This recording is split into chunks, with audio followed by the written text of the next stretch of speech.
Nada, pues ahora arrancamos en forma agradeciéndole al padre Héctor Adrián y a todos ustedes que nos acompañen.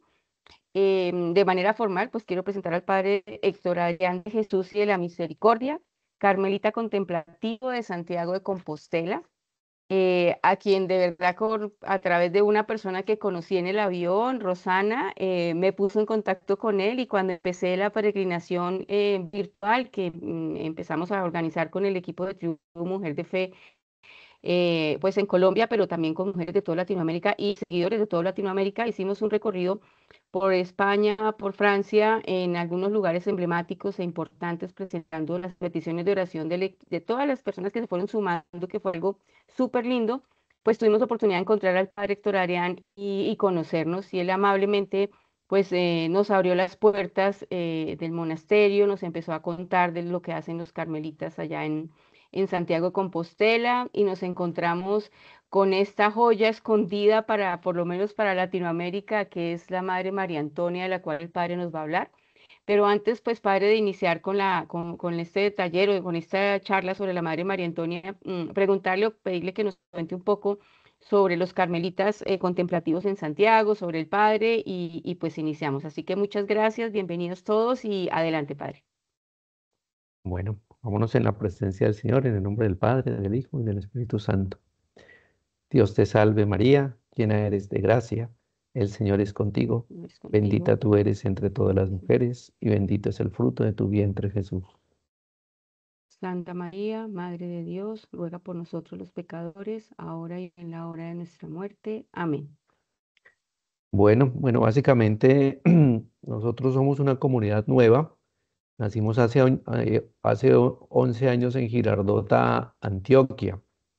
La fundó un carmelita descalzo, el padre Andrés Jaramillo, que estuvo 17 años en el Carmelo. Básicamente, nosotros somos una comunidad contemplativa. eh, Permanecemos en el monasterio, podemos ser hasta 21. Damos acogida a la gente a través de la consolación. Tenemos como hospederías, albergues, consejería espiritual. También a veces por chat podemos como hacer consejerías, retiros y acompañamiento en general. Pues, llevamos como toda la vida de oración de la vida contemplativa, que son como orar 7 veces al día. Hacemos como todos los oficios y pues tenemos como el trabajo manual para vivir. Gracias a la Madre María Antonia, pues nosotros estamos en este monasterio que es en Santiago de Compostela. Santiago de Compostela es el tercer lugar más grande de peregrinación católica en el mundo. Está después de Roma y de Jerusalén. Entonces es un lugar de peregrinación bastante importante para el mundo católico. Nosotros, em, pues gracias a que alguna vez quisimos investigar sobre esta venerable madre, conocimos a las monjas de acá. Ellas eran más o menos 5 monjas y para no cerrar el monasterio nos lo ofrecieron a nosotros. Se vio como la viabilidad de que viniéramos y pues la comunidad mandó un grupo, mandó 7 inicialmente y yo soy como el segundo grupo que ya nos mandaron a 2 más. Las madres pues se fueron a varios monasterios acá de España y 2 se fueron para Belén. Esa es como la historia de esta comunidad, de este monasterio. No sé si referente a esto tengan alguna pregunta.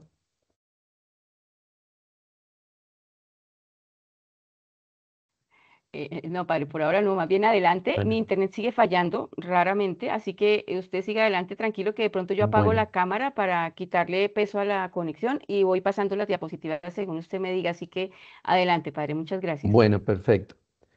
Bueno, entonces, como Cristina decía, se me comentó de este grupo que tenían y pues me pareció como muy importante hablar de esta mujer.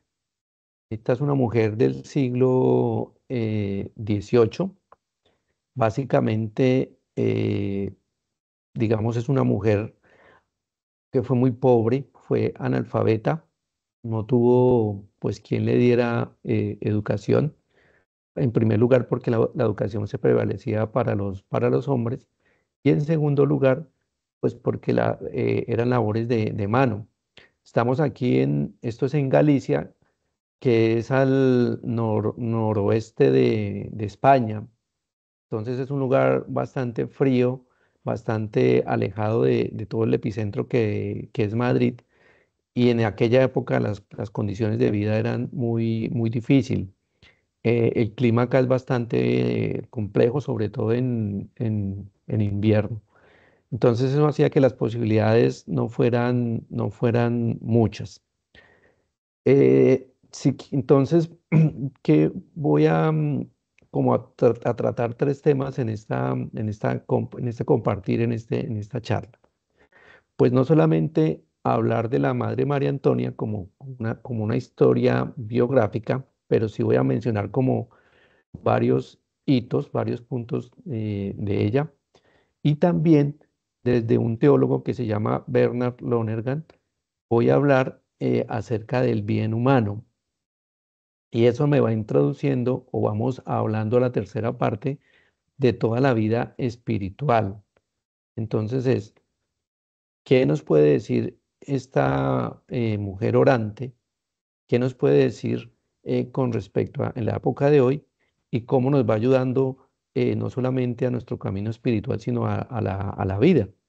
Que finalmente el camino de Dios no es aparte y no es independiente de la vida, sino que se convierte en la vida misma. Entonces ella nació en 1700, el 5 de octubre, muere en marzo de 1760. Si quieres, vamos pasando las siguientes, nos quedamos en la tercera, por favor.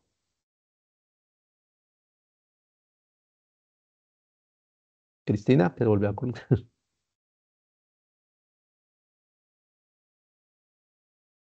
Cristina. Ya pasé la presentación, ¿sí? Pasé la Ah, bueno, presentación, ¿está bien? sí, Ana, Sí, ahí ya perfecto, veo. O- Sí, perfecto, no me, sí, ok, no me ven, pero está la presentación, ok. listo. Entonces, quise poner estos tres textos bíblicos porque la vida del ser humano se reúne obviamente en la persona, se resume en la persona de Jesucristo, pero estos tres textos bíblicos más o menos explican el quehacer de todos los seres humanos. Nos van dando como la respuesta de quiénes somos, para qué vinimos y qué debemos hacer.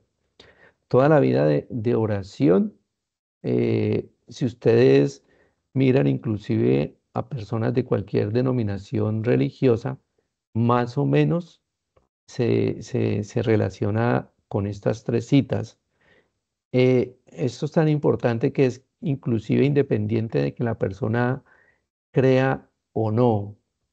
O sea, casi que el hecho se vuelve independiente. Entonces, la primera condición es que nosotros somos hechos a imagen y semejanza de Dios.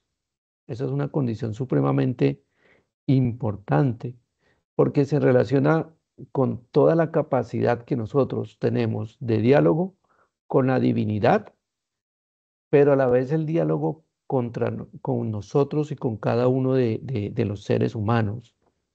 Ese imagen y semejanza es el que nos permite comunicarnos unos a otros. Nos permite toda esa vida de oración, toda la vida litúrgica, toda la vida simbólica, toda la vida de amor. Entonces, ese texto es supremamente importante.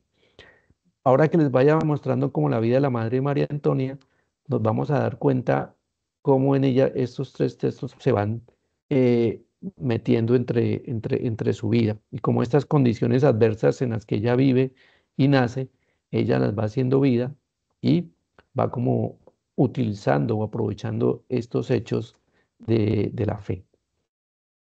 Entonces, hay otra palabra que es cuando Dios está terminando el día sexto Él en cada día de la creación va diciendo o ve que todo es absolutamente bueno. Crea y dice, vio que era bueno, bueno, termina el día. Cuando llega el día sexto, eh, dice que todo estaba muy bien. Le agrega el muy bien. Ese muy bien es el llamado que nosotros tenemos, los seres humanos, a hacer el bien. Es el llamado que nosotros tenemos a la creación, a ir como siendo ayudantes de Dios en el crear.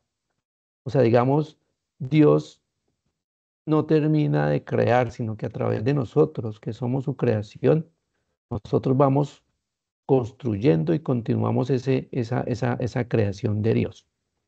Entonces, el bien, la benevolencia, la bondad, todas estas virtudes hacen parte de nosotros mismos y se vuelven parte de lo que nosotros somos capaz y se vuelven parte de nuestro quehacer.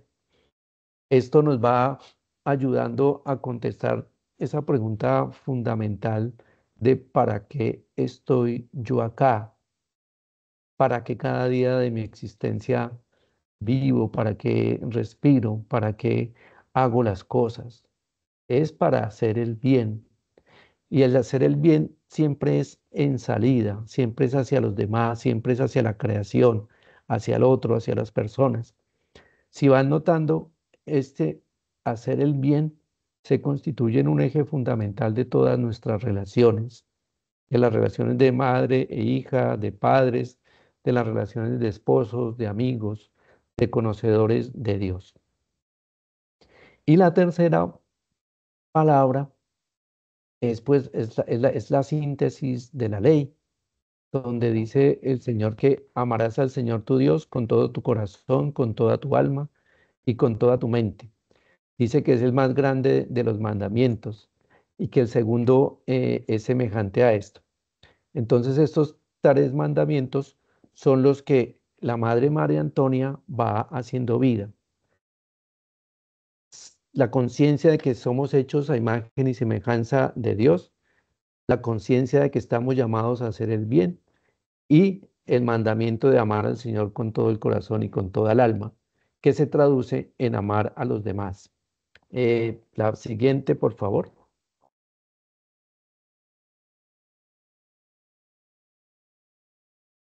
La anterior, Cristina, por favor. La anterior. Bueno, entonces, ya como adentrándonos en la vida de la Madre María Antonia, ahí abajo de la imagen vemos la época en que ella nace. Ella nace en el pleno desarrollo de la Ilustración. ¿Qué quiere decir esto? Que la Ilustración es cuando el ser humano se va alejando totalmente de Dios y comienza a poner absolutamente como eje de toda su vida la razón, solamente la razón natural. Entonces se va dejando y se va apartando la fe y va poniendo la razón como eje y como centro. Automáticamente eso hace que el centro deje de ser Dios a ser el centro el ser humano, como nos lo había mostrado el hombre del Renacimiento. Entonces, bajo la luz de la razón, absolutamente todo entra en duda, todo entra a la imagen del microscopio, del telescopio, para mirar qué hay más allá. Y a partir de ahí, lo que no se pueda comprobar con las herramientas que el ser humano cree, no existe. Entonces, por eso es que empieza tan fuerte esos movimientos de ateísmo y de gnosticismo. Entonces, ¿qué vemos aquí con la Madre María Antonia? A pesar de que estamos en plena ilustración, miren que la mujer seguía siendo relegada. Por ejemplo, sus dos hermanos son puestos a estudiar, pero ella es puesta a las labores de bordado y de tejido. Entonces, ella y ella teniendo deseos de estudiar, no la ponen a estudiar. Las mismas, uno mira como la misma historia de la Ilustración, y a pesar de que estamos en el siglo XVIII, todo era centrado en el ser humano, sí, pero en los hombres. Eran muy pocas las mujeres que tenían acceso a la educación.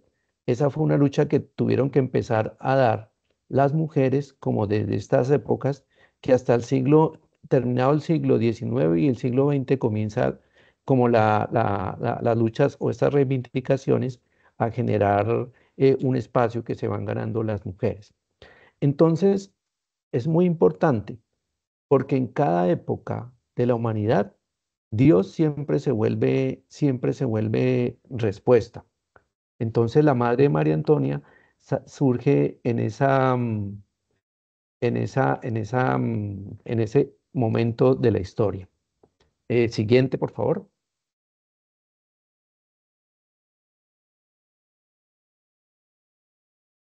La siguiente. Entonces aquí tenemos como, básicamente voy a pasar por la vida por hitos. Entonces ella nace en Galicia, como les decía, en Cuntis. Sus padres eran María do Campo y Manuel Pereira. Es la mayor de tres hijos. Ella es mujer y sus dos siguientes son hombres, son hermanos. Se llama la monja del Penedo porque nace en este sitio, esta es una foto del sitio donde ella nace, y esta piedra que ustedes ven a mano, a mi derecha, una piedra grande, se llama en gallego Penedo. Eh, nace en esa parte a los 7 meses y casi pierde la vida. Por eso tiene que ser bautizada inmediatamente. Tienen que salir de la casa más o menos a unas 4 horas de distancia de aquel tiempo, a pie, para para ser bautizada. Entonces, este sitio empieza como a forjar su carácter, empieza a forjar su personalidad y empieza a ser muy importante en su desarrollo vital, pero también el desarrollo de su relación con Dios. Tiene muchas historias con su papá. Su papá, al ser la primogénita, y él esperaba pues que fuera un hombre, digamos, en cierta forma no es como muy querida. Por eso, su mamá la debe trasladar donde una tía suya, para que para que pues la tía le dé como mejores tratos. A los 9 años de edad, su papá muere, se separa de su mamá, pero básicamente le dice que quiere irse a un monasterio. En esa época, si el cónyuge le daba permiso a la mujer o al hombre, se podían ir al monasterio. Eso no le gusta mucho a su mamá, pero él se va y básicamente dura allí 2 años, que es para pasar ya como los restos de su vida. Él muere en este monasterio. Eh, en este momento de la vida de la madre hay algo muy importante, que aquí empezamos a ver como esa presencia de Dios, que desde que se va donde su tía, comienza como una vida de oración. Y cuando pasa esta muerte de su papá, ella va, antes de que él muera, y pues como en cierta forma como a despedirse, y digamos ella no genera como ningún sentimiento de rencor hacia su padre o hacia lo que él le haya podido haber hecho.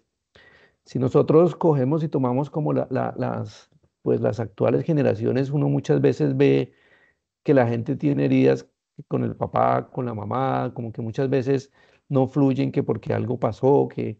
Entonces, miren lo interesante de esta mujer, que desde niña su conciencia de Dios le permite ir manteniendo su corazón limpio para que las posibles heridas que le vayan haciendo los seres humanos no la lleven a generar odios, rencores, miedos, tristezas, desolaciones. Entonces, por eso es como importante ir pasando por la vida de ella. Después de ella, allá en Bayona se tienen que ir porque al morir su padre, ellos tenían terrenos aquí cerca de este Penedo, que es donde estamos viendo la foto, tenían un molino y tenían unas tierras en arriendo, pero al verla mujer y sola con tres hijos, los que tenían los arrendatarios no empiezan a pagarles y entonces ya empieza a entrar en deudas, en crisis económica y finalmente tiene que irse a la casa en Bayona, que es aquí cerca a Portugal, donde un abad le da vivienda para ella y después recibirá a sus hijos. Estando en esta ciudad o en este pueblo, ella empieza a tener la inquietud por la vida religiosa y empieza a tener deseos de soledad y de silencio, que es como todo ese, un mayor encuentro con Dios a través de la vida de soledad y de silencio. Tiene un pretendiente, si quieres pasamos a la próxima.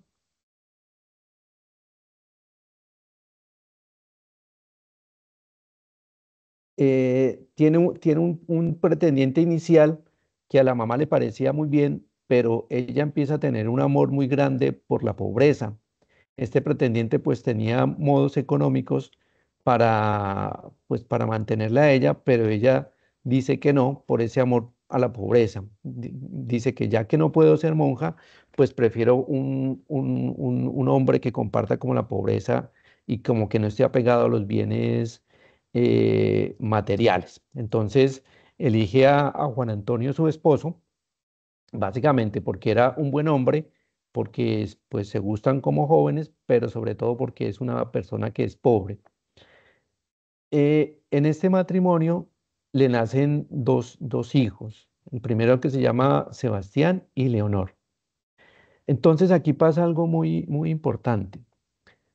Nacido Sebastián, que es el primer hijo, a Juan Antonio que no tenía como, pues parece que también no era, tenía como muchas luces para trabajar, no era así como muy em, como que no tenía muchas cualidades intelectuales para el trabajo, entonces decide irse hacia Sevilla, hacia donde unos familiares que él tenía ya a buscar mejores trabajos. Entonces miren cómo es de importante porque este hombre, buscando como mejores destinos, deja a su esposa recién embarazada, perdón, recién tenido el hijo, la deja sola, la deja a cargo, inicialmente vive en su casa sola, pero después se pasa a vivir donde sus suegros. Eh, Posteriormente él vuelve y cuando vuelve queda embarazada de Leonor. Desde ese primer parto de su hijo Sebastián, ella empieza a quedar como con muchos dolores reumáticos que dice cuando escribe su autobiografía que la dejarán muy enferma. Todavía se va acordando como de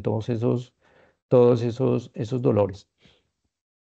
Aquí en este tiempo, más adelante les voy a relatar, pero les voy anticipando, cuando él se va durante su primer hijo, la empiezan a pretender un amigo de su esposo, pero ella empieza como a tener la idea de la pureza desde la oración y es capaz de rechazar a este señor.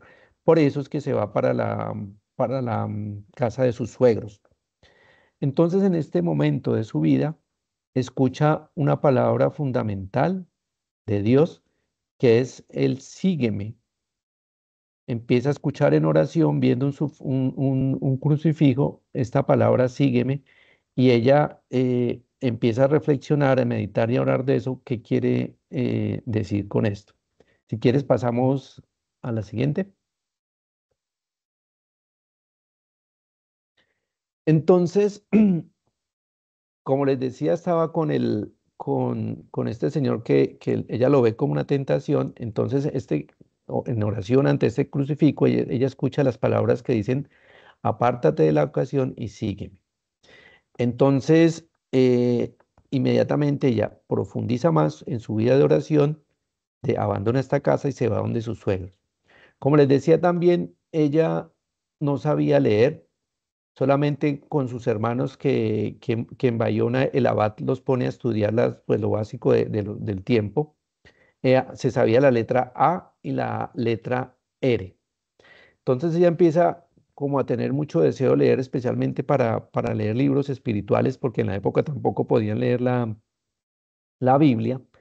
Y un día cae en sus manos un libro cuya primera palabra era amar.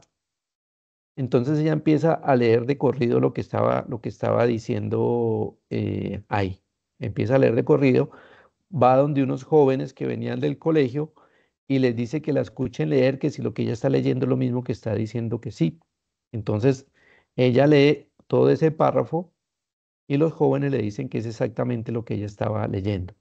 Entonces aquí vemos, les hacía énfasis en el siglo de la razón, donde se empezaba a obviar a Dios, la presencia de Dios y todo el tema de la fe, y Dios mismo se va volviendo maestro de esta mujer.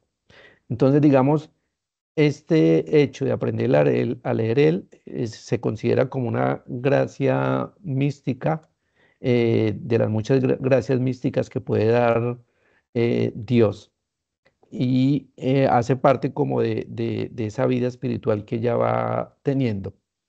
Durante también este proceso, cuando su esposo estaba por fuera, tiene otra palabra mística en la cual nuestro Señor Jesús le dice: tú serás fundadora de un convento. Entonces ella no entiende qué es eso porque ella estaba casada, pero a la par sí le comienzan unos deseos de pureza, de pureza en el corazón, pero también de pureza en su cuerpo. Y empieza a tener como la idea de volverse a ser monja, pero ella decía, bueno, tengo dos hijos y esposo, ¿cómo empiezo a hacer eso? Si quieres, siguiente.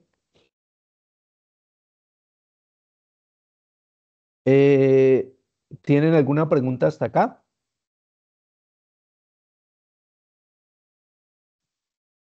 Todo Creo que no, perfecto. padre. Si alguien tiene preguntas, puede levantar la mano. Perfecto. No hay preguntas. ¿Tú? Ah, bueno, vale. Bueno, entonces ahí vamos viendo cómo la vida de la Madre María Antonia se va guiando exactamente por el Espíritu de Dios. Vamos viendo desde pequeña cómo Dios no permite que en ella se alberguen sentimientos que la puedan herir como niña, como mujer, como esposa. La va enseñando no solamente en la parte espiritual y del corazón, sino también en la parte racional e intelectual. Entonces, miren la fuerza de que el ser humano está diciendo es que es la razón y no es el espíritu y no es Dios. Pero curiosamente está diciendo, es la razón de los hombres. Y miren que le está enseñando a una mujer analfabeta, pobre, que no conocía absolutamente nada de libros, le está enseñando la razón intelectual, le está enseñando la razón del corazón, pero le está enseñando una razón primordial y principal, que es la forma o la razón de vivir, que si nos comenzamos hoy a dar cuenta, muchas personas, o hay como una especie de analfabetismo para el vivir, para el ser, para el existir. Entonces, Dios en toda esa trayectoria la va guiando, la va acompañando. Entonces, con estos deseos, ya más o menos en el año 10º de su matrimonio, pues ya empieza ya a hablar con directores espirituales, con confesores y a contarle. Entonces le pide permiso a su esposo para entrar a la vida religiosa. Él inicialmente le dice que no. Se vuelve a ir ella se va a buscarlo. Aquí tenemos el mapa de España. Ella está allá arriba donde dice Santiago de Compostela, está un poquito más abajo, ahí dice, se alcanza a leer Tui, por esos lados está Bayona, y se va hasta Sevilla, se va allá para el sur, se va caminando a hablar con su esposo para pedirle esa anulación. Él inicialmente le dice que no, pero posteriormente recapacita y dice que sí. Y a él también le entran los deseos de volverse a ser religioso. Los dos, em, pues finalmente entrarán a la Orden del Carmelo descalzo. Ella se hará carmelita en Alcalá de Henares, y él se hará también carmelitas. Y sus dos hijos entrarán a la Orden de Santo Domingo. La hija Leonor también tenía muchas experiencias místicas y muchas cosas místicas muy impresionantes, y su hijo también se hará dominico. Eh, Como ya soltera, entonces ella empieza a tratar de llevar el anhelo de, mm, el anhelo de ser fundadora, ya empieza a querer ser fundadora. Entonces empieza el discernimiento y comprende que el ser fundadora es en Santiago de Compostela, acá donde estábamos. Entonces tiene un primer intento de fundación con unas mujeres a las que ella, a través de enseñarle a bordar y los tejidos, ellas se le van acercando para que le enseñen de la vida espiritual.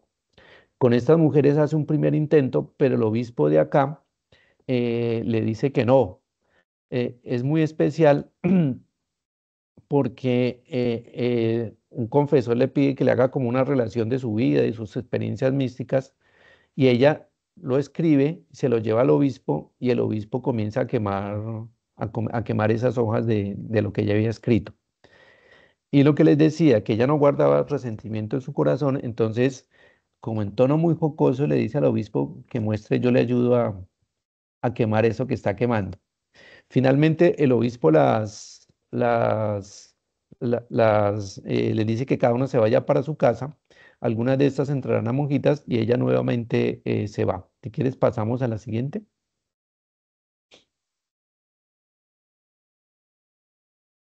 Eh, entonces, aquí tenemos el nombre del arzobispo, que era José Yermo Santibáñez, y esta comunidad naciente se va, es dispersada. Podemos pasar a la siguiente. Entonces, ya finalmente comienza con darse cuenta, pues, de que como que la fundación no se podía dar por ahí, comienza a hablar con sus directores espirituales y lo que ven más conveniente es que ella entre al Carmelo. Inicialmente, ella intentó como ser como por la espiritualidad franciscana, pero después se fue dando cuenta que la Virgen del Carmen como que le iba llamando y opta por la espiritualidad del Carmelo. Entonces, finalmente, en 1733, ya digamos acá ya tiene 33 años de edad, ella entra el día de San José al Carmelo de Alcalá de Henares, que es el monasterio del Corpus Christi. Igual, como les decía antes, sus hijos entran también a la orden de los dominicos, ella a las monjas y él a los frailes. Como que se le había vuelto a olvidar el tema de la fundación y Jesús nuevamente le vuelve a tocar como el tema. Miren que estamos hablando de 1733 y el ser fundadora lo tenía hace como más o menos unos 10 años antes. Entonces, estas palabras son muy importantes porque así es que obra Dios en nuestro caminar. Dios nos va poniendo emociones en el corazón, cosas muy profundas que se van guardando y que se van quedando y que nunca se olvidan. A veces a nosotros por los correscorres de la vida o porque nos alejamos de la fe, se nos van olvidando, pero Dios va acordándose. Lo que pasa es que inicialmente pensamos que los planes son a nuestra forma o a nuestra manera de ser, pero los planes de Dios son mucho más grandes y mucho más abarcantes de nuestra historia. Entonces, eh, su vida de oración nunca permitió que esas voces del Señor, sígueme y serás fundadora, se opacaran. Siempre las tuvo ahí. Entonces, estando ya aquí en el Carmelo, vuelve a escribir una autobiografía y finalmente se vuelve como a retomar todo el tema. Entonces empieza pues a hablar con los superiores, con los padres carmelitas, con su comunidad y la comunidad decide fundar en el año 1748 el monasterio de Santiago de Compostela. Entonces acá pasa otra cosa muy especial, porque nombran a una priora para que vaya o para que venga aquí a Santiago de Compostela. O sea, ella no viene como priora. Entonces ella como que en cierta forma le hace el reclamo a Dios, le dice, bueno, no se suponía que la fundadora era, que era yo. Entonces el Señor le dice en la oración que no se preocupe, Con el tiempo, ya estando aquí en Santiago, la priora muere y ella es elegida como priora. Entonces, ella es la que empieza como a dirigir toda la construcción, o sea, a construir el edificio físico que fue el que Cristina, que tú conociste, pero sobre todo el edificio espiritual. Las cosas de Dios siempre se encarnan en obras materiales, pero primero se encarnan en el corazón del ser humano. Y por ejemplo, este monasterio se fue constituyendo como un edificio espiritual, por eso una de sus obras se llama edificio espiritual, porque ella fue comprendiendo que a la medida que iban creciendo los ladrillos o las piedras, porque acá son unas piedras gigantes, en la medida que iban creciendo, espiritualmente también el Señor iba construyendo. Entonces, cada monje o cada monja o cada persona, cuando se decide a seguir un proceso o un proyecto de Dios, lo va construyendo espiritualmente, como familia, como hijas, como padres, como profesores, en el lugar donde estemos. Siempre Dios construye algo físico y material, pero antes construye lo espiritual. Así como a todos aquellos que sanaba, iban a buscar una sanación física y él les decía, vete, tus pecados son perdonados. O sea, ¿qué quiere decir? Que primero construye lo espiritual, deconstruye toda la vida de pecado, construye al hombre nuevo y ahí sí empieza a hacer todo lo que sirve para la gloria de su rey. Entonces, finalmente, el monasterio, ellas viven en una casita aquí cerca también al monasterio, una casita muy pequeña, ahí duran más o menos como 8 años mientras se va construyendo, ella va dirigiendo, em, todo bajo la providencia de Dios, también él va proveyendo todo lo que se necesita. Este es un edificio pues que uno lo ve que es muy sólido, hecho con unos materiales muy buenos, y todo se fue construyendo, fue con benefactores, con donantes, con personas que Dios iba poniendo. Entonces, finalmente, en el año 1758 el monasterio es inaugurado. Ella termina de escribir su autobiografía. eh, toda esta autobiografía y todo lo que ella escribió lo escribe por obediencia y termina de escribir el edificio espiritual. Entonces finalmente muere el 10 de marzo de 1760. Después se inicia ya como el proceso de canonización, se hacen como las averiguaciones y finalmente el Papa Francisco la declara venerable. Y pues ahora estamos como en ese proceso, pues pidiéndole al Señor el milagro para que sea beata. ¿Hasta aquí alguna pregunta? ¿Todo Creo que bien? no veo manos levantadas, ¿no? Muy bien, padre. Nos Bueno, tiene vale. aquí a los que estamos privilegiados escuchándolo. Qué linda historia y qué lindo testimonio y bueno, todo lo que usted nos está diciendo, así que gracias. Bueno, entonces ahora vamos a pasar a la segunda parte, que es cuando vamos a hacer una unión entre la vida de la Madre María Antonia con esa primera palabra del Génesis que dice Dios que vio que era muy bueno, con el hecho de que nazca en la época de la Ilustración y con el Bernard Lonergan, que es el teólogo canadiense. Si quieres pasar a la siguiente imagen. Entonces,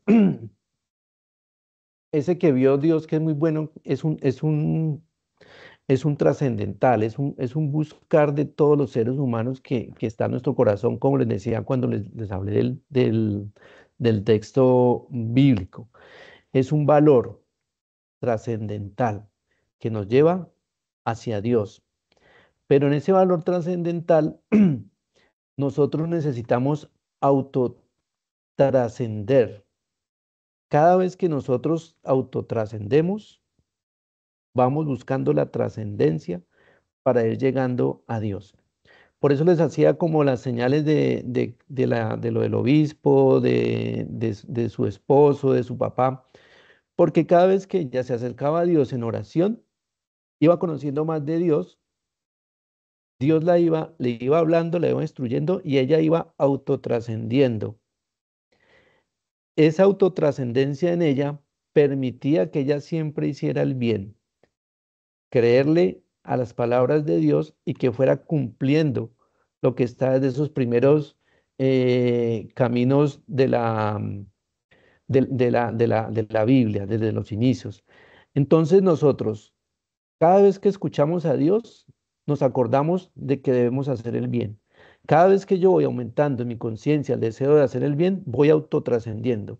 Y en la medida que yo voy autotrascendiendo, me voy acercando a Dios, que es acercarse a la vida eterna. Esa pregunta por la autotrascendencia siempre, siempre está en el ser humano. Así nosotros queramos obviarla, así nosotros queremos olvidarla, así las situaciones, las crisis, lo que vaya pasando en la vida, nosotros nunca podemos. Está la pregunta por Dios, la pregunta por la trascendencia y también la pregunta por nuestra propia autotrascendencia. Entonces yo autotrasciendo, voy a Dios y voy haciendo el bien.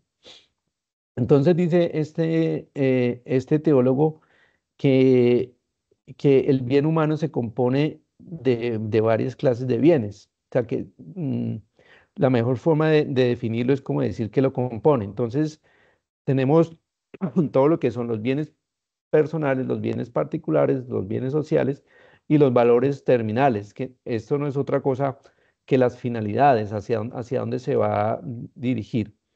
Entonces, en esa medida, yo voy comprendiendo como para qué es mi vida, que esa pregunta del para qué es una pregunta por el fin, que es una pregunta existencial, como para qué nací, para qué hago esto, para qué me levanto cada mañana. Es una pregunta trascendental, que cuando yo en la medida que la voy respondiendo, voy autotrascendiendo y voy comprendiendo la razón de ser en la vida. Si quieres, la siguiente.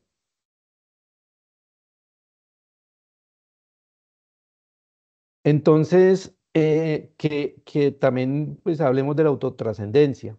Entonces, implica acciones morales, es todo lo que nos lleva hacia el bien, es la colaboración honesta con los demás, es amar verdaderamente lo que somos, lo que hacemos y a las personas, que finalmente nos lleva la autotrascendencia a ser persona en una sociedad humana que es donde cada uno de nosotros estamos, en Colombia, en Santiago, en América, en cualquier lugar que estemos.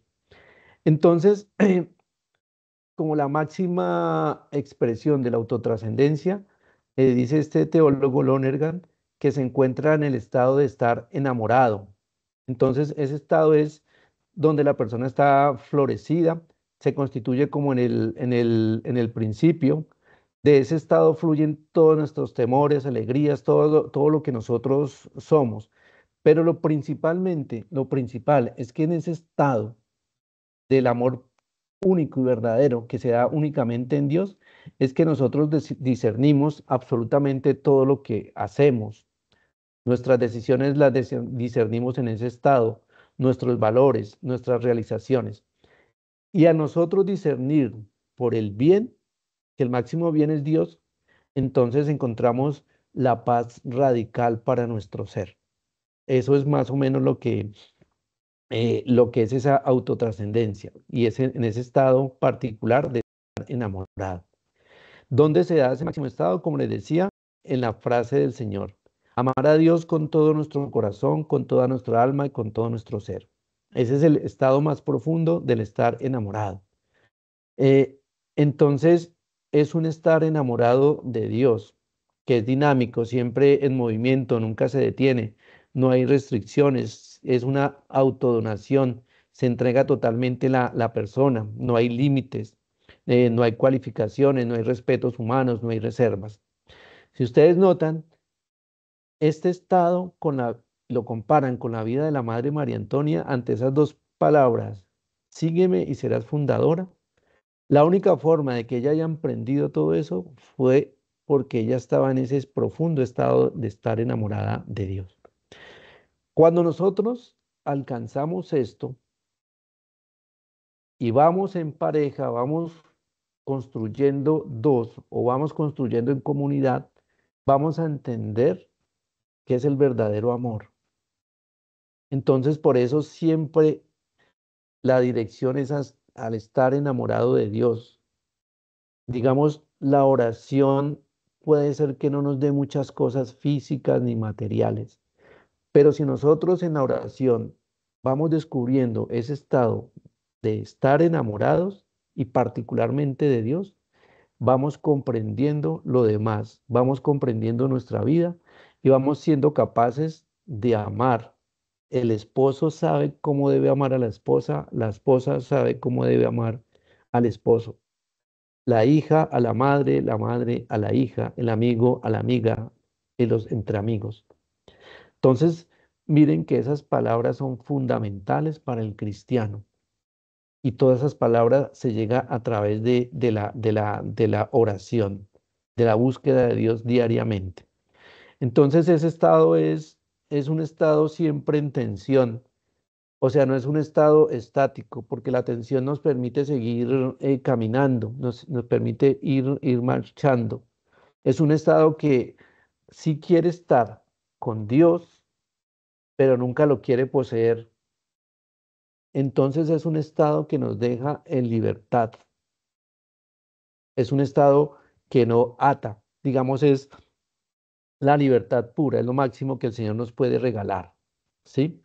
Entonces, en ese estado uno se siente seguro y se va alejando de todo lo inauténtico entendido como lo que yo no soy, lo que yo debo ser en Dios.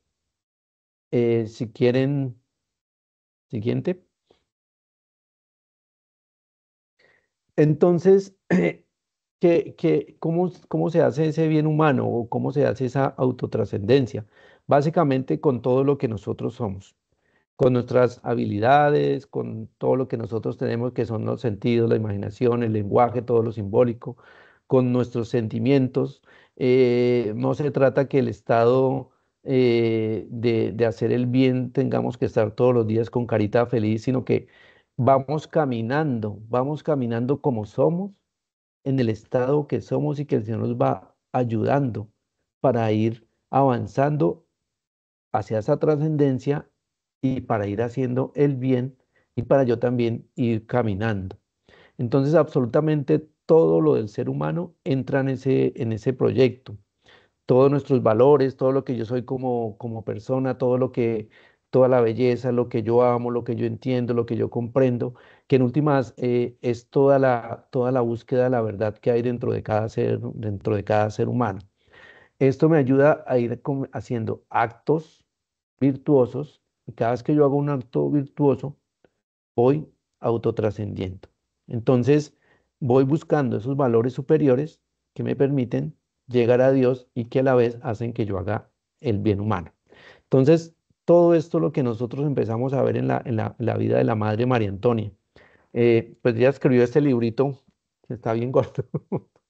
Entonces, cuando son más o menos 1200 páginas.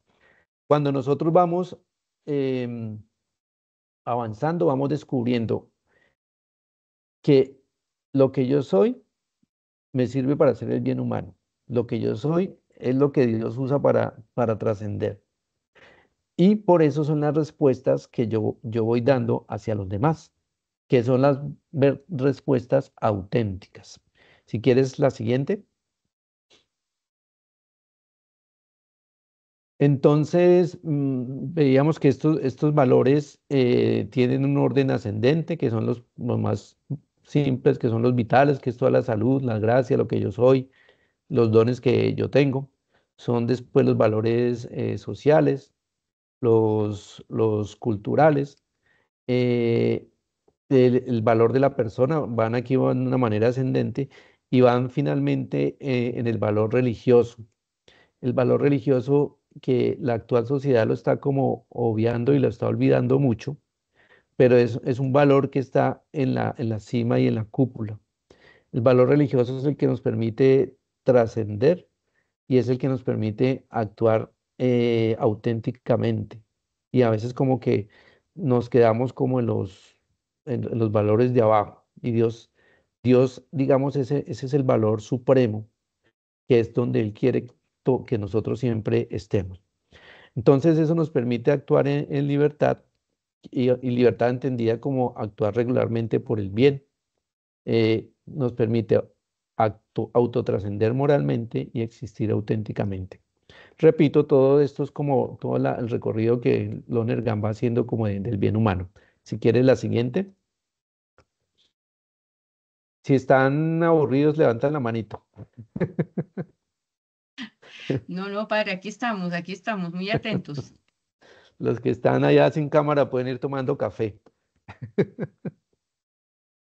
Ah, vale. Ahora voy por el mío. Sí, si usted Entonces, necesita hacer alguna pausa, padre, no, nos no, no, no, avisa, porque no, nosotros no, aquí encantados. ya vamos a acabar. Entonces voy a leer esta definición de Lonergan. Dice, hablando del tema del amor, un hombre o una mujer que se empeña en amar, no solamente en presencia del amado, sino en todo momento. Además de los actos particulares que se hacen por amor, existe el estado originario de estar enamorado. Y este estado originario constituye de alguna manera la fuente de todas las acciones de una persona. Así el amor mutuo es el enlace de dos vidas. Transforma un yo enamorado y un tú en un nosotros, íntimo, seguro y permanente. Digamos, eso es como la cúspide del amor, pero como les decía, hay un primer estar enamorado que es en Dios. Cuando la pareja o la comunidad o la familia o los amigos lo comprenden, ya vamos comprendiendo ese estado que dice que es un estado originario, o sea, originario es un estado fundamental. Por eso es que a veces nosotros estamos buscando y nos seguimos gastando el tiempo como en buscar. Es un estado originario que mientras no lleguemos a él y únicamente llegamos en Dios, no lo vamos a encontrar. Si quieres la segunda. Entonces, ¿hasta ahí alguna pregunta?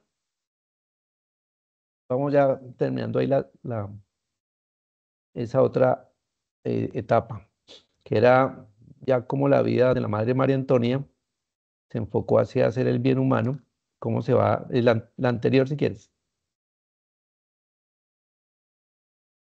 Entonces, entonces vamos a hablar como, digamos, qué es lo que nos enseña la espiritualidad de la Madre María Antonia desde todo lo que hemos visto. Entonces, es una espiritualidad, fue una hija de la iglesia, una mujer orante, madre, carmelita, fundadora, maestra espiritual, escritora y mística. Es importante porque recorre como que casi todas las partes de una vida humana. Tiene como todo el rango. Es hija, es hermana, es madre, es maestra, es monja, es fundadora del monasterio, es escritora y es mística. Es la siguiente. Entonces, ¿qué valores? Pues desde lo que veíamos de Lonergan, que los valores es como lo que nos va ayudando a esa autotrascendencia.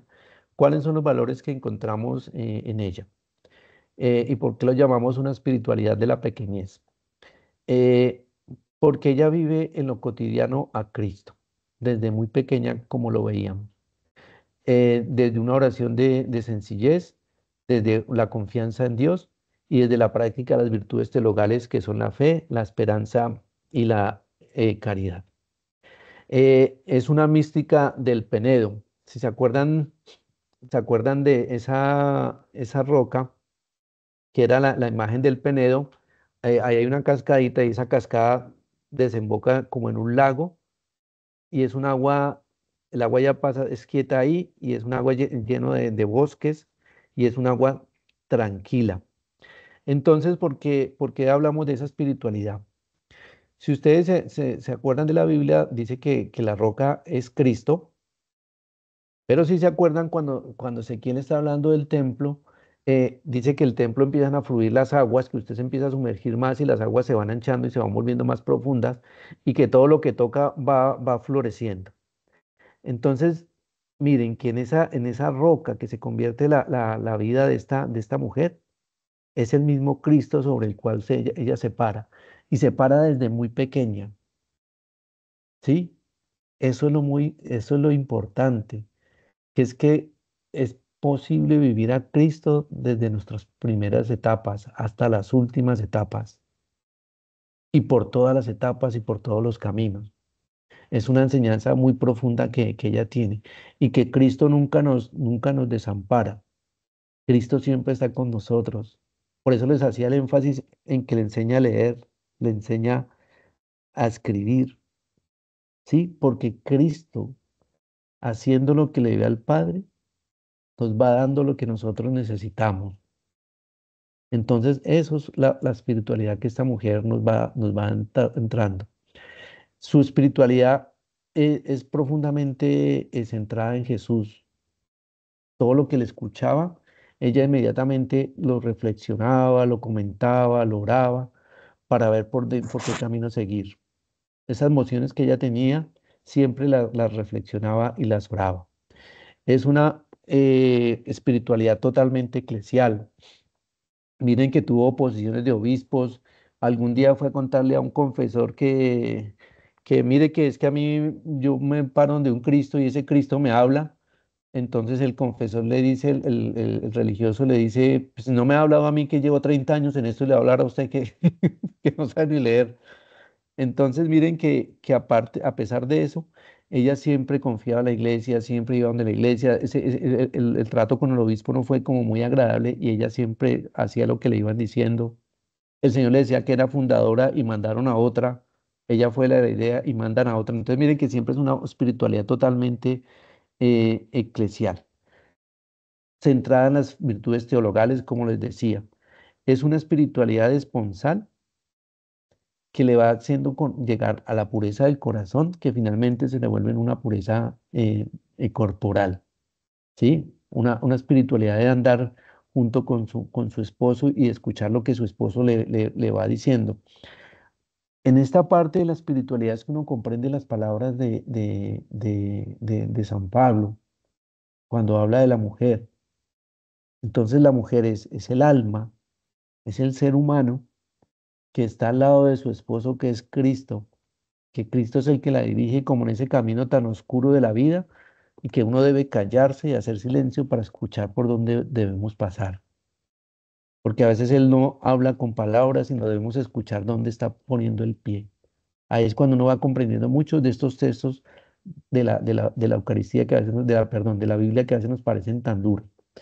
Es una espiritualidad sustentada en la verdad. Siempre andaba en verdad, siempre era como lo fundamental en ella. Si quieres la siguiente. Como les decía, desde al principio, como ya estaba muy pequeñita, ella buscaba silencio y soledad. Eh, una vez que se va donde su tía, también ya estaba como que su tía estaba como muy intensa, como decimos acá, como decimos en Bogotá, estaba muy cansona. Entonces ella decide irse para su casa. Y ahí es cuando ella va caminando y dice, voy a visitar a mi papá. Y entonces ella siente como que ella ya no tiene papá. Entonces dice, bueno, pues si ya no tengo papá, mi papá va a ser Dios. Entonces eso era como el anuncio de que iba a quedar huérfana de padre. Después de esta experiencia es que ella va, se da cuenta que su papá no está en la casa, efectivamente, va al monasterio y pocos días después el papá muere. ¿Qué hay de especial en esto? Que ella estaba en el campo y se pone a mirar y dice, ay, tan bueno estar uno aquí como en soledad y en silencio. Y se queda ahí, y estaba chiquitica, tenía como 9 años. Entonces se queda dormida en el campo, en pleno campo. Y cuando amanece, están las ovejas alrededor de ella durmiendo. Entonces es muy especial porque miren que la imagen de la oveja siempre el Señor la utilizó mucho. Entonces es la pastora que está en medio de las ovejas, que le dan calor, pero que también la protegen. O sea, yo cuido a mis ovejas, pero mis ovejas también me protegen a mí. Finalmente fue lo que después tuvo, ¿no? Tuvo unas mujeres a las que dirigió espiritualmente, tuvo a su familia, a sus hijos y a su esposo que dirigió espiritualmente, y tuvo unas monjas a las que dirigió espiritualmente, y hoy nos está dando algunas palabras espiritualmente. Entonces, mire, por eso las ponía como es el dormir entre ovejas. Como les decía, pues al ser eclesial fue muy dócil, dócil a las voces, no solamente a las emociones internas de Dios, sino a todo lo que el Señor lo que los confesores y religiosos le iban dando. Todas estas capacidades le hicieron como muy humilde, era una humilde, miren que fue como Dios es de especial, que ante la gran soberbia de nosotros los seres humanos racionales e ilustrados, el Señor responde como siempre con la pequeñez de esta mujer que escuchándolo a él fue capaz de hablar, de leer, de enseñar y hoy es maestra. Entonces, su humildad también se convierte en humildad para nosotros. Esto también es muy especial porque esta mujer aquí un hermano Daniel nos está trayendo agüita.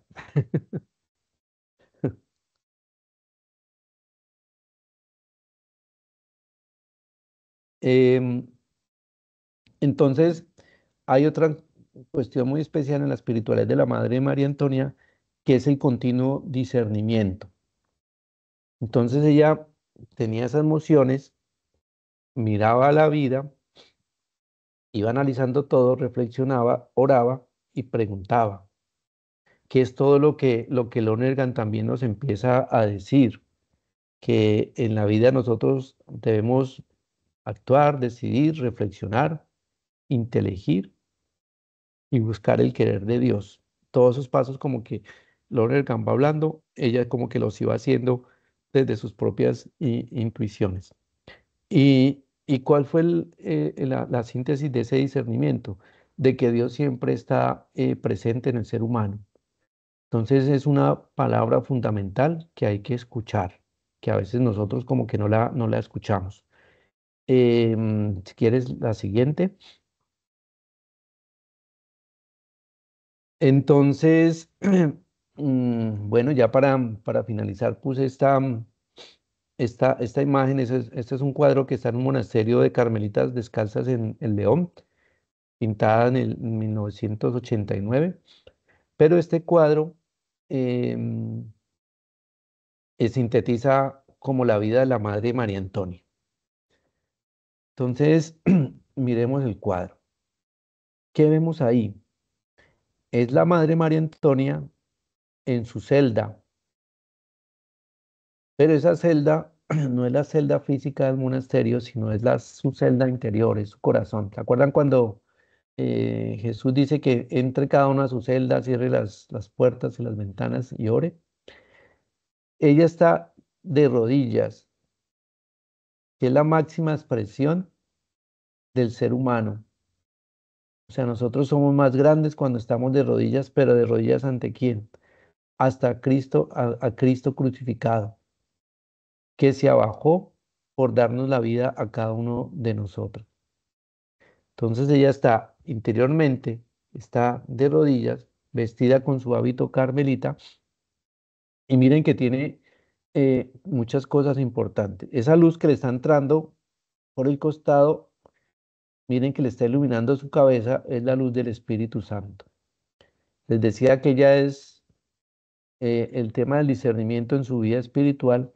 El discernimiento básicamente es escuchar toda lo racional, pero también la voz del Espíritu Santo, que es la que nos va conduciendo. Miren, en la canasta, ahí tiene todas las obras, todo lo que ella ha hecho. Entonces, son todas las obras que nosotros diariamente hacemos, durante nuestra vida hacemos, toda puesta a los pies del crucificado, para que finalmente nosotros escribamos la vida que va enseñando a los demás, que va enseñando el amor, que va enseñando los valores trascendentales, que nos va enseñando a ser auténticos, que nos va alejando del hombre viejo que habla San Pablo. Y que esas obras que ella tiene ahí, pues se traducen como en unos escritos que son este monasterio, las monjas que habitaron este monasterio, algo ya como técnico que es su autobiografía, su edificio espiritual y sus cartas. Entonces, pues esto era lo que quería contarles. No sé si tengan alguna pregunta. Pues padre, no, muchas gracias. De verdad que uf, es un deleite escuchar todo lo que usted nos ha compartido. Yo sé que todos los asistentes voy a abrir los micrófonos. Denme un segundo después de los problemas técnicos que tuvimos iniciando, pero no, está, pero hermosísimo. Denme un segundito. Si alguien quiere compartir algo, hablar algo, por favor, levante la mano. Voy a abrir los micrófonos para que ustedes puedan preguntarle al padre si quieren.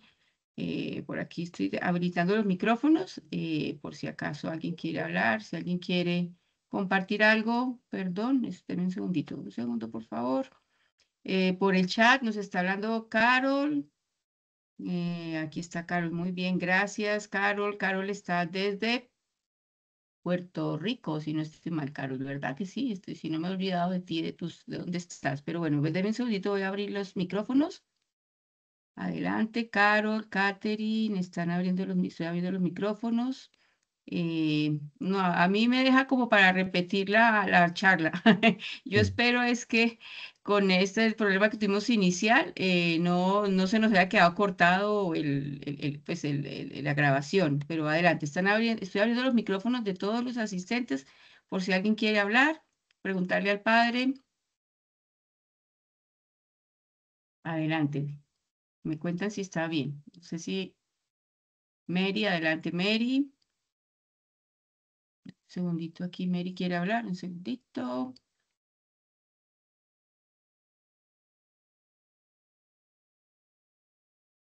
Muy bien, aquí está Mary dando las gracias.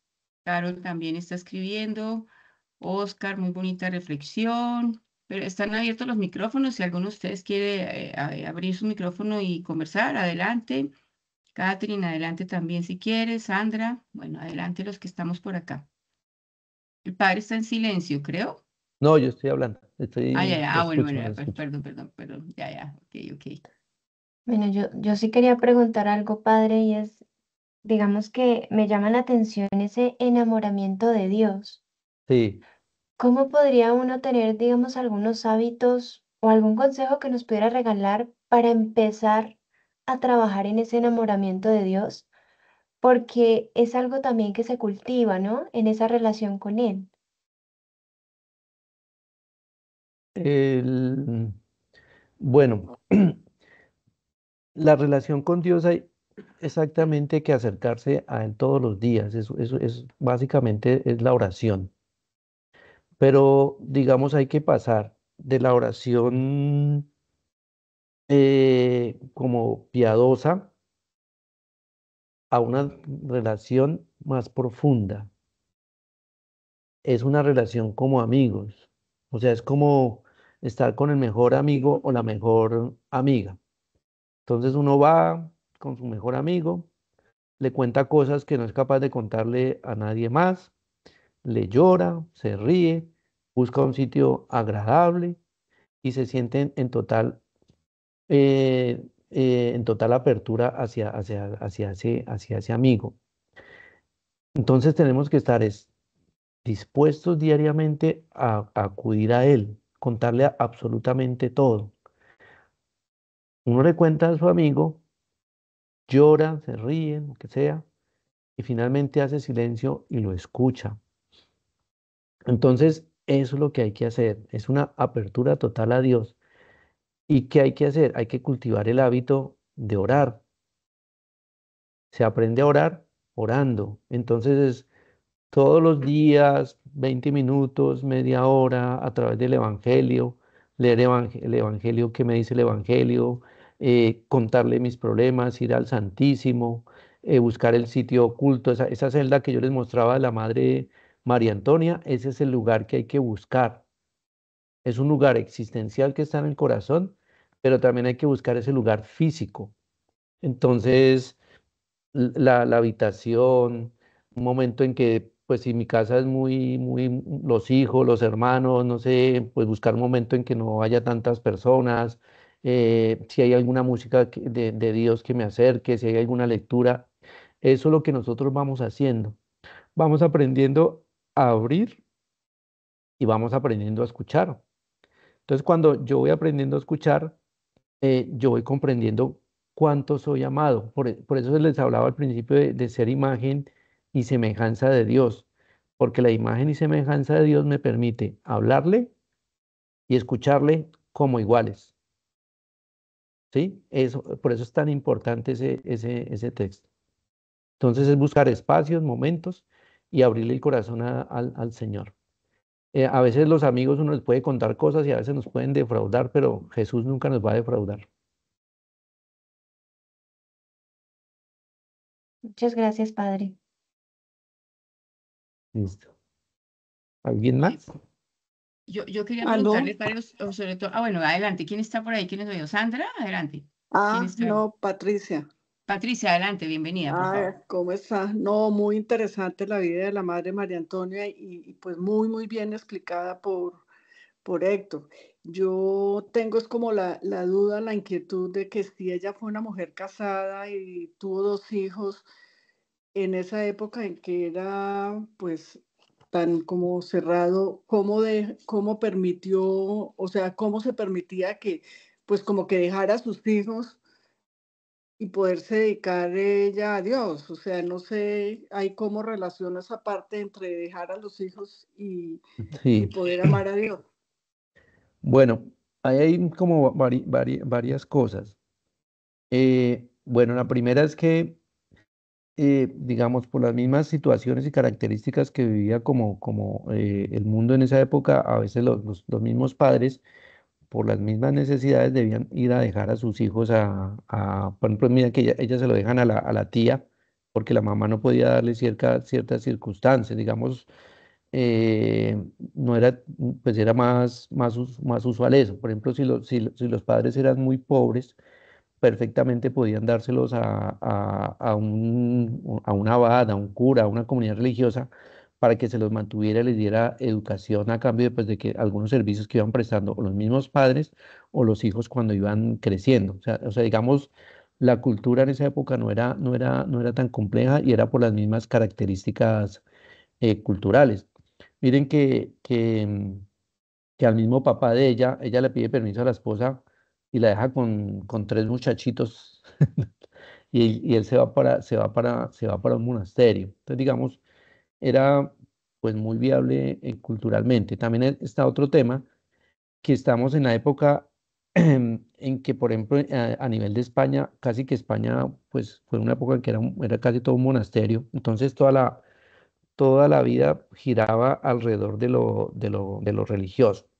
Entonces, decir yo dejo esto por lo religioso no era tan complejo y además pues los dejaba en manos ella los deja en manos de quién, de un sacerdote y y a la hija en manos de una familiar que se los va a cuidar. Entonces no era tan complejo. Hoy, digamos, en este contexto actual, sí se ve un poco extraño, pero sin embargo uno dice, el contexto actual que es que si usted no es capaz de criar sus hijos, hoy se los quitas el Estado y se los pone a donde quiera. Entonces, digamos, era por eso, pero era como más un tema contextual. Mm. Yo iba a decir un poco sumando lo que dice a la pregunta de Patricia, es claro, ella tenía un estado de vida que ya había, digamos que ya había optado por ese estado de vida y sin embargo el llamado de Dios y esa inquietud que Dios puso en el corazón de ella desde niña prevaleció y digamos que todo se aparejó el camino y demás para que ella pudiera seguir ese llamado, esa vocación a la que Dios pues la tenía como, yo creo que como llamada de pequeñita a ser fundadora y me llama mucho la atención que le haya enseñado a escribir, o sea, que una persona analfabeta después escriba un libro de 1200 páginas y digamos, o comparta esos momentos de mística que tuvo con el Señor en sus escritos. Entonces, le queda a uno la inquietud de cómo escuchar la voz de Dios, cómo discernir qué es de Dios y qué es la mente de uno hablándole a uno mismo. Pero como usted dice, padre, ese proceso yo creo que está como permeado por el enamoramiento de Dios, el seguir buscando a Dios y en ese enamoramiento poder uno seguir haciendo el bien común, o sea, lograr el bien humano, más bien, el de lograr trascender en ese bien.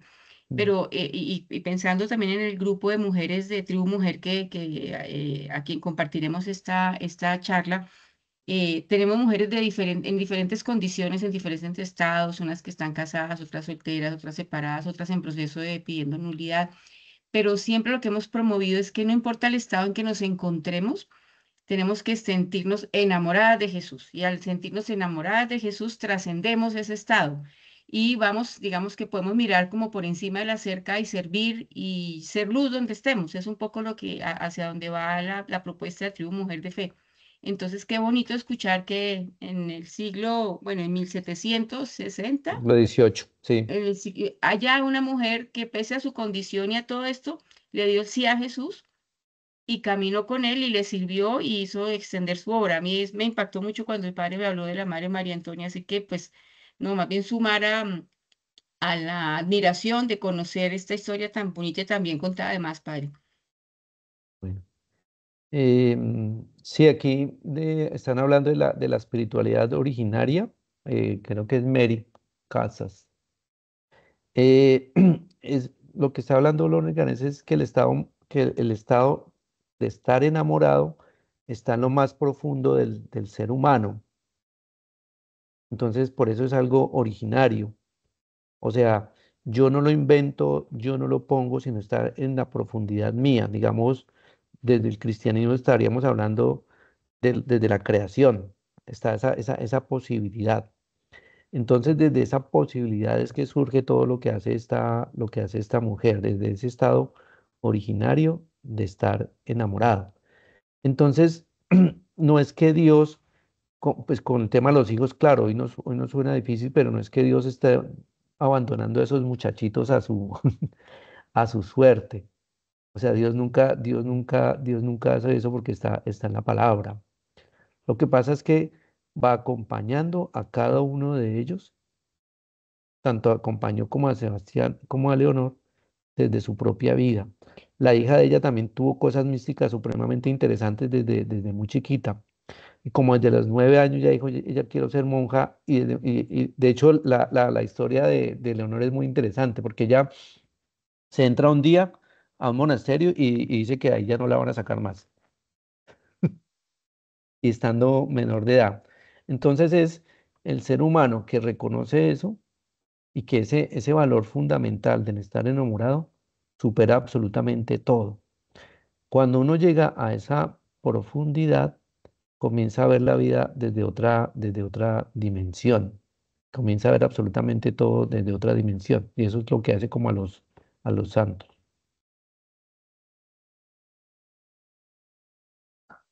Muy bien, más preguntas. ¿Alguien quiere agregar algo? Estamos por aquí viendo el chat. Creo que, bueno, para Mary, ok. Bueno, Carlos desde Puerto Rico nos cuenta que está catequizando y bueno, está tratando de estar en este espacio también con el padre Carlos. Gracias, qué bueno.